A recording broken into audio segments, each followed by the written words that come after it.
გორის კულტურისა და დასვენების პარკში დღეს ღია კინოთეატრი გაიხსნა. კინოთეატრი გორში მოქმედმა არასამთავრობო ორგანიზაცია დრომ გახსნა.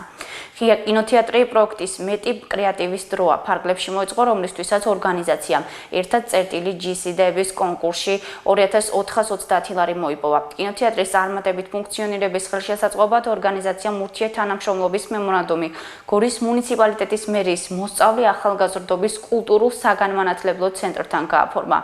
ღია კინოთეატრის პრეზენტაციას პროექტის პარტნიორები, ადგილობრივი ხელისუფლების და არასამთავრობო სექტორის წარმომადგენლები დაესწრნენ.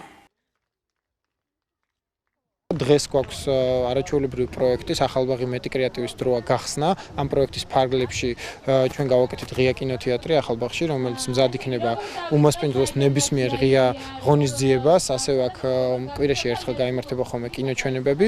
მინდა გითხრათ, რომ აღნიშნული პროექტი ერთად ჯის ფარგლებში განხორციელდა და გამარჯვებული გამოვლინდა ონლაინ მიცემული ხმების საშუალებით. და მადლობა მინდა უთხრა თითოეულ ჩვენს მეგობარს, ჩვენს თანაქალაქელს, ვინც მხარი დაუჭირა ჩვენს პროექტს. გორს აჩუქა ესეთი ლამაზი კუთხე, როგორც არის ღია კინოთეატრი. ამ სივრცეში მოეწყობა ხოლმე ფილმის ჩვენება, მოეწყობა ახალგაზრდული შეხვედრები, დისკუსიები და აქ ნებისმიერ მსურველს, რომელსაც ვისაც ენდომება ამ სივრცეში სარგებლობა, შეუძლია ეს სივრცე გამოიყენოს.